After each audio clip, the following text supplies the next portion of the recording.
The 11th century was a harsh, unforgiving age, defined by survival, not grand philosophies. The Norse world was shaped by the seasons, the land and the sea, not by the myths we often imagine. Viking wasn't an identity, but an activity. A farmer became a Viking only when he set sail.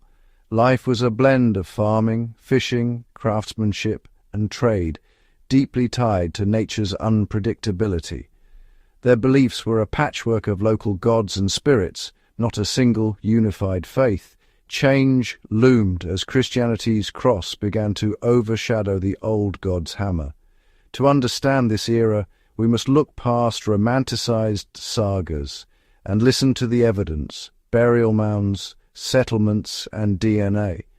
These sources reveal not monsters or superheroes, but real people facing immense challenges. The Norse world was complex, dynamic, and far richer than legend suggests. Only by stripping away myth can we see the true human story beneath. This is the world we must rediscover. The Norse were not a single nation, but a mosaic of communities across Scandinavia. Their lives revolved around the land, farming, building, and surviving together. Yet they were also masters of the sea, their longships opening the world to them. These ships enabled travel, trade, and settlement from North America to Russia. Norse society was surprisingly cosmopolitan, with marketplaces bustling with goods and languages from afar. Their spiritual life was diverse. Odin, Thor, Freya, gods woven into daily rituals varying by region and family. Paganism offered meaning in a violent, unpredictable world. The spread of Christianity brought not just faith, but political upheaval.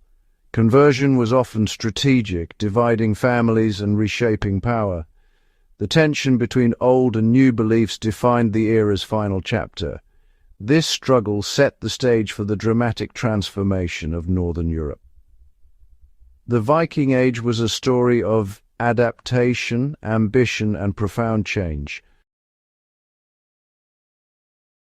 Into this world sails Netflix's set in the early 11th century. The series opens with the real St. Brice's Day massacre, sparking a Norse invasion led by King Canute. The show explores the deep rift between Christian and pagan Vikings, framing it as an ideological and political struggle. Historical figures like Leif Erikson, Freydis Eiriksdottir, and Harald Sigurdsson anchor the drama. Their personal quests intertwine with the larger war for England.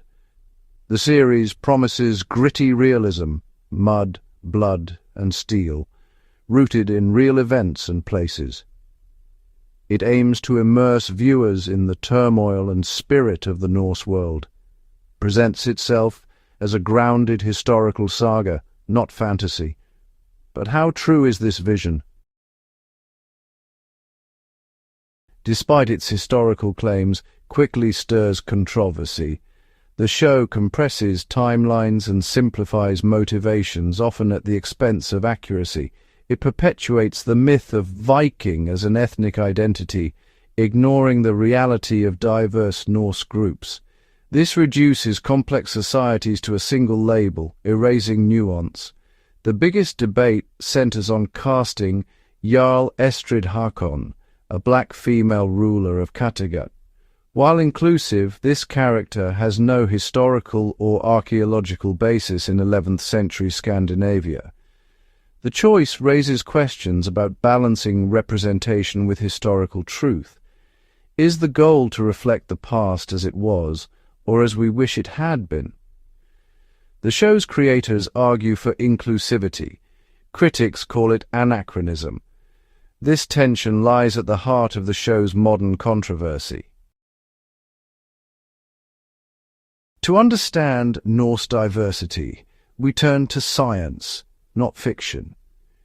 DNA studies reveal the Norse were far from genetically isolated. Trade and travel brought Southern European and British genes into Scandinavia. Norse society included people of varied European backgrounds, integrated through marriage, trade, and even slavery. The stereotype of a homogeneous blonde-haired population is a myth. However, there's no genetic or archaeological evidence of significant African ancestry or black leaders in Viking Age Scandinavia. The diversity was real, but it was European in context. The show's depiction of a black Jarl is a modern invention, not a lost truth. While well-intentioned, it blurs the line between historical reality and creative fiction. The true story of Norse diversity is fascinating, just not as the show presents it. Science tells a different but equally compelling tale. Defenders of easecasting argue for inclusion, aiming to correct history's whitewashing. The intention is noble to make the past accessible to all, but inventing diversity where none existed builds on falsehood, not fact. Inserting a black Jarl into 11th century Norway isn't uncovering hidden history, it's creating it. This risks misleading audiences who may not know the difference. Altering history for modern goals undermines the discipline's foundation, evidence. Treating the past as a fictional playground erases real people and real stories.